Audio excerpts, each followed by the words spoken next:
So good afternoon, everybody. Anna, Marcel, if you want to turn on your videos.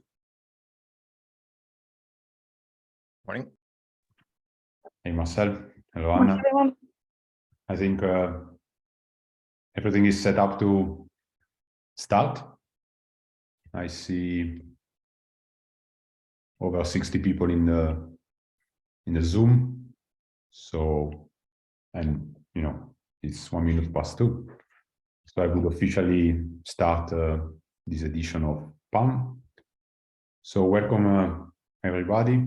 I'm very honored and pleased to welcome you to this 19th edition of the Passive and Active Measurement Conference.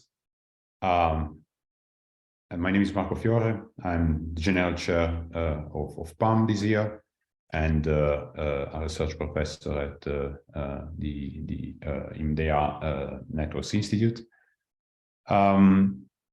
With me, there's Anna Brunström and Marcel Flores, who are serving as TPC co-chairs. So let me start with providing some information about the conference itself. The final program has been out there for a few weeks now. You have a summary here. I think Anna and Marcel will provide more details later on. But it's a 3-day event essentially, and it's a virtual event, right? Fully virtual. We will use this Zoom instance for the 3 days. The full event is recorded. You were, informed about this and accepted the conditions when you register for the conference. When you join, only you are not allowed to open your microphone or video, and only the session chairs and speakers are allowed to do so. All talks will be live. And when the Q&A session comes for each talk, attendees can raise their hand in the Zoom chat, and then the session chair will allow them to speak. And also, my suggestion, show their video. It's always nice, to have a visual feedback when you talk with somebody. So if you want to ask questions after the keynotes or after the actual talks, please raise your hand in Zoom. There's also a Slack channel that is associated with PAM. You got the information with the registration mail, so you can use Slack for any type of messaging. I think we have 1 channel per day, just to organize things in an orderly way. We also have a general channel that has been used until now for introductions, and a random channel that is more, let's say, offbeat. So let me introduce to you the committee of PAM 2023. As I was saying, Anna and Marcel, they are the TPC chairs. They did an amazing job of taking care of all, let's say, the scientific part of the conference, which in the end is the core of it. With the help of the steering committee, so many well-known names there, as you can see. And of course, with the help of the technical program committee. And again, I think Anna and Marcel will talk about this later on. I would also like to thank a lot the local organization committee, so Orlando, Akem, Antonio, Serge, and Sachit at IMDEA Networks. They will be supporting, let's say, the technical side of the conference during these 3 days, and they also did a lot of work in organizing the event in the past weeks. So thanks a lot to the team. A couple of notes on the sponsors. We have a couple of sponsors this year for PAM. One is a European project named Demon, and the other one is the Internet Society Pulse. Will actually sponsor our awards, and again, we will come to this later on. And let me conclude this very brief introduction about PAM 2023 with a few additional information. One is about the proceedings. So the papers are published by Springer. They are available at a link you have in this slide, but you also have on the website of the conference. And most importantly, all papers are open access for the next 4 weeks. So, if you have an interest, that you can access openly all the papers that we'll be presenting in these 3 days for the coming weeks. So, of course, you are strongly encouraged to get those papers that are interesting to you in due time. About attendance, we have more than 240 registrations. Actually, the number is from yesterday night. I'm pretty sure that we had a number of registrations this morning, and those registrations are very varied in terms of attached institutions, so more than 200 institutions worldwide.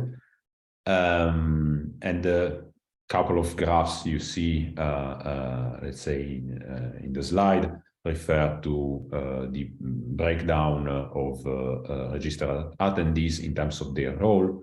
So, 40%, over 40% of the attendees are they registered as students, 34% as faculties in academic institutions, 15% as industry, and then we have smaller percentages for NGO and government. And on the right, you have a map of the time zone the registered attendees, let's say, find themselves in.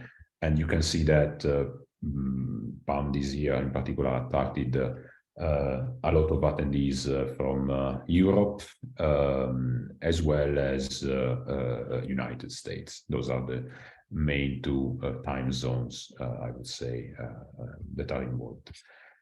Yeah, that's it on my side. Again, welcome to PAM 2023. I leave the floor to Anna and Marcel for their part of the opening.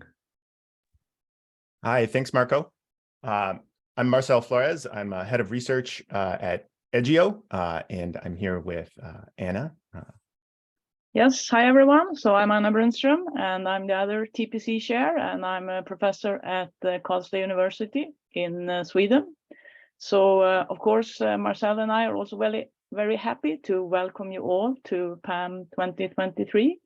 So we think we have an exciting program ahead. But before getting into the technical talks, we want to give you a little bit of an overview of the work on the TPC and the review process, and a look at the program. And of course, we also have the awards to deliver before we get into the technical talks. So the scope and the call for paper of PAM was similar to last year in terms of the topics we covered, all the topics on measurements. But one thing that was new this year was that we had an explicit replication track as part of the call for papers. So to encourage also replication of previous measurement studies, and verifying and validating previous results and extending them. So this is, of course, a very important part of measurements and of science in general. So I think this was a nice addition to this year's call for paper, and something that was also encouraged by the steering committee.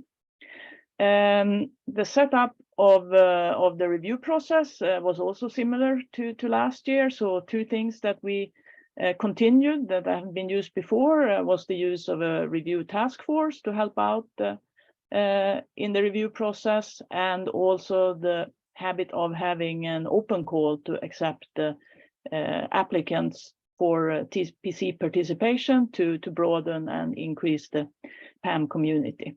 But let's see a bit more of the details. So first, on the formation on the program committee. So we had both TPC members invited by me and Marcel, and we also had an open call, as mentioned, where people could apply to be part of the TPC.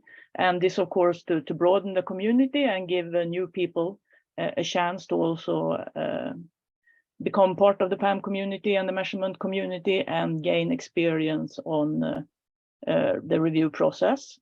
So I think this worked quite well. So in the end, we had 63 TPC members. About half of them were coming through the invitations, and about half of them were selected on the open calls. And when putting together the TPC, we tried to have a balance on multiple dimensions. So both in terms of experience, having both the professors and also younger researchers in the community, also experienced PAM reviewers and reviewers that were new to the community. We tried also to have representation both from academia and industry, and also to get a good geographical spread. So this was something that we used both when we put together the invitations and in the selection process from the open call. To kick off the TPC work, we had an online town hall, and this is something that we also borrowed from previous year. I think this is a very good opportunity for the TPC members to meet each other, and also when having new members coming through the open call, to make sure that we set the expectations of the TPC. We had a common view on how the reviews should be carried out, and also could go through if there were any questions on the review process. And one thing we tried to emphasize also in these discussions was, of course, to focus on positive and constructive feedback in the review process. As PAM is running as a virtual conference, we have flexibility in the program. So we also encouraged our TPC to accept all technically correct papers that could bring a benefit to the community. We did not need to have a selection to make it fit into the conference rooms or any of those constraints. And of course, we could also have a discussion then on the new replication track and how to interpret replication papers. And of course, those papers were also held to the same scientific standard, but also addressed than previously studied topics with extended data or new insights. As mentioned, we employed a review task force. So me and Marcel have to give a big thanks to our review task force members, Fabian Busmante, Roman Fontaine, Garrett Tyson, and Anna Spirotto. And the review task force helped to oversee the review process, to ensure that the reviews were high quality and constructive and had a good positive tone. They also helped to drive the online discussions around the paper. So really a big help for us as the TPC chairs to have such an experienced and skilled review task force helping us out. So then let's look a bit on the submissions and the review road. So we had 115 registrations, and out of those there were 80 submitted papers, but 6 of them were direct desk rejects, where they were either out of scope or not following at all the formatting guidelines and so on. So we had the 74 submissions that went on to the TPC for full reviews. And as introduced last year, we had both short and long papers in the submissions. And comparing to last year, we had bigger fractions of long papers this year. So out of the 74, 45 were long and 29 were short, and we assigned 4 reviews per paper. So the review load per PC member was 5 to 6 papers, and we also managed to get almost all the reviews. There's always maybe a few that didn't make it in time. So most papers had the 4 reviews. There were a few where we made decisions based on 3 reviews, but where there was still a consensus in the PC on how the outcome for the paper should go. And a bit more on the review process. So as in previous years, we used a double-blind submission and review process. So neither the reviewers did not know who the authors were, and the reviewers were also anonymous.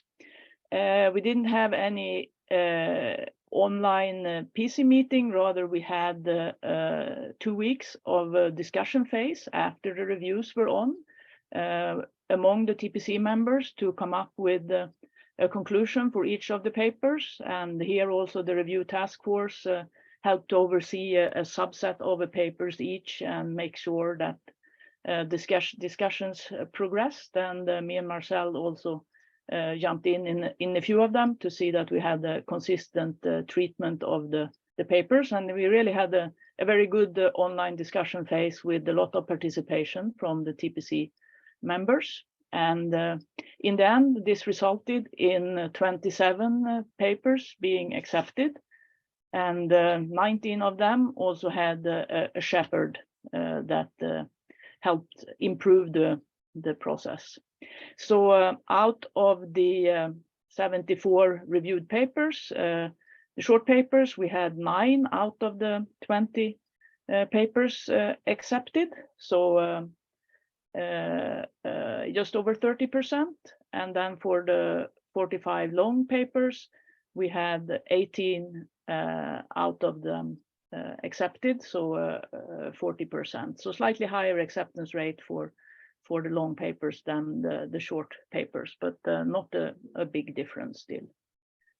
It was also interesting to see the outcome of the replication track. So we had 8 submissions that were replication papers, and out of those 4 were accepted. So it was good to see that the TPC also valued the replication papers and that there was several high quality replication papers submitted. And those also were a mix of long and short papers. They are also covering different topics, so they are spread out in the program. A little bit further statistics. So we had authors from 23 different countries represented in the submissions, representing also over 100 different organizations. Among the finally accepted papers, we have 11 different countries represented. Both most of the submissions and the accepted authors from Europe, and then the US, and a few from Asia, and we also had some South America and some submissions from Australia. So overall, I think the process has run very well, and me and Marcel really have to give a big thanks to the whole TPC for their enthusiasm and hard work on reviewing all the papers. And we also wanted to give extra credit and highlight a few of the TPC members here. We don't have room to put everyone on the slide, but within the hot CRAP system that was used for reviewing, the TPC could also give credit to each other and highlight what they thought were extra high quality reviews. And we had 8 TPC members that received 2 or more highly rated reviews by their TPC peers. So Alessandro Finamore, Arash Molavi Kaki, Giuseppe Caso, Johan Meisel, Oliver Holfeldt, Roland van Rijnswijk-Day, Sarah Wasserman, and Zachary Bishop were the reviewers that were getting extra credits from their fellow TPC. So a big thanks to everyone for the high quality reviews. And with that, I leave over to Marcel to talk a bit about the program. Thanks, Anna. As we can see, we have the program spread over 3 days here, starting at 1400 each day. We did our best to try and accommodate the time zone of authors. As Marco pointed out, we're spread over quite a few time zones, so a little bit tricky, but we've done our best to enable live talks to make things as interactive and engaged as possible. We also have 2 keynote sessions, one which will be right after this introduction and one which will be tomorrow morning. On the topic of those keynotes, on the next slide, we have Professor Roya Insafi from the University of Michigan, who will be talking about protecting users from adversarial networks. In particular, she'll take a look at some of the threats internet users face from censorship and other manipulations, as well as techniques that can be developed to help safeguard users in such environments. So that will, again, be immediately after this intro today.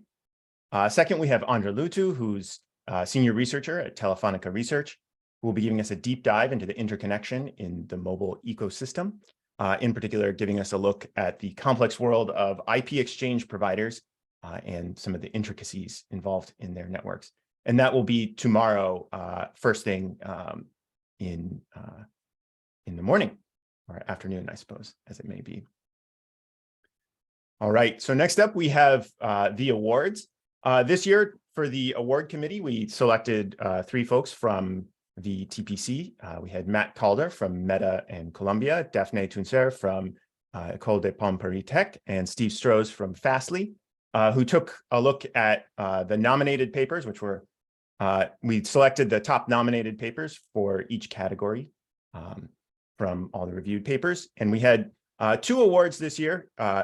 The first was sort of an expanded scope of what had previously been known as the Best Open Source Dataset Award. Here, we wanted to sort of expand the scope to include anything that offered a more general community artifact. So that could be an open source dataset or open source code or an accessible service that the community could use. And then, as usual, we had the Best Paper Award. So, without further ado, we'll first announce the winner of the Best Community Artifact Award. And that goes to Improving the Inference of Sibling Autonomous Systems. That's by Ji Chen, Zachary Bischoff, Cecilia Tessart, and Alberto Dinati. And this is looking at an approach to improve topological inference in sibling autonomous systems. So congratulations to the winners of that. There's an award provided by the Internet Society Pulse. So again, congratulations. From the award committee, they said on this work, the network research community makes frequent use of AS topology models, and the resulting data set from this work is clearly an improvement over existing approaches. The authors acknowledge that while manual verification of the model is a lot of work, making the results of the work available allows the community to verify and improve our collective understanding of the AS topology. If you're interested in that, highly recommend you check out that paper at the Topology 1 session, which is on Wednesday at the last session of the day. All right. Yeah, I think he has potentially the possibility of opening his mic and turning on his video if you want to say anything. Hi, I'm really honored and pleased to get this award. And yeah, please check our dataset and use it and maybe help us debug our dataset to facilitate to help our future research together. Yeah. Thanks a lot. Great. Yeah, thank you so much. So congrats again to the Best Community Artifact winners. All right, and now for the best paper. The winner of the best paper is How Ready is DNS for an IPv6 Only World? This is by Florian Streibelt, Patrick Sattler, Francesca Lichtbau, Carlos Gagnon, Anya Feldman, Oliver Gasser, and Tobias Fiebig. And this is looking at how prepared the DNS system is for operating with IPv6 only.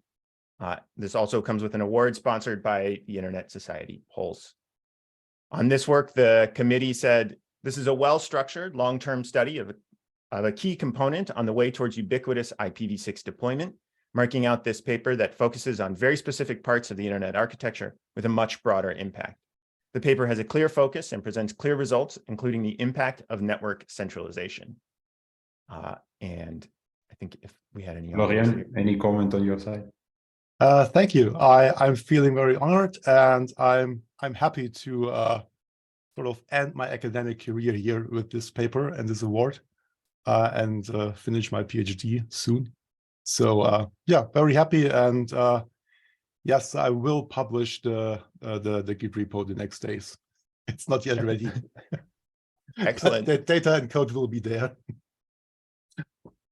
Great, great. Congratulations again. And that that paper will appear in the DNS session, which will be on Thursday in the middle of the day, not Tuesday, as the program at a glance may say.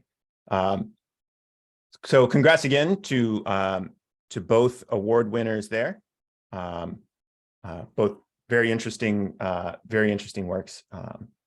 So yeah, and thank you also to our award selection committee for that. All right, so today, just a glance at the program for today. As mentioned, immediately after this, we'll have Roya and Safi keynote, and then we'll have the VPN and infrastructure session. We'll then take a 30-minute break and have the last two sessions for the day on TLS and applications. So we hope you'll join us for all that, and certainly join us for the keynote in just a few moments. Yeah, I think thanks a lot, Marcel. Thanks, Anna. I think we can move directly to the keynote. If we can enable Roya to share the screen and open her mic, we can start with that. I let you, Marcel, share the keynote session, right? Yeah. Okay. All right. We'll let. I'll stop sharing my screen.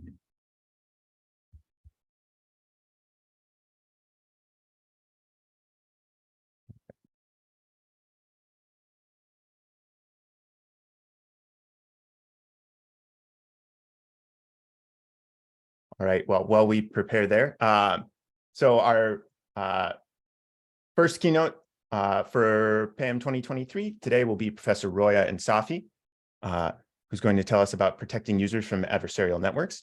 Professor Safi is a Morris Weltman Assistant Professor of Computer Science and Engineering at the University of Michigan, where her research focuses on internet security and privacy with the goal of creating techniques to better protect users online. She's particularly passionate about online censorship, geo-discrimination, surveillance, and related threats to internet freedom. She's the founder of Censored Planet, a global censorship observatory, and has studied Russia's throttling of Twitter, HTTP interception of Kazakhstan, and China's Great Cannon Attack. She's a recipient of the Google Faculty Research Award, the NSF Career, multiple IRTF Applied Networking Research Prizes, and the Consumer Reports Digital Lab Fellowship. Her work has been cited in numerous popular publications, such as the New York Times, Wired, and Ars Technica. And I think we may need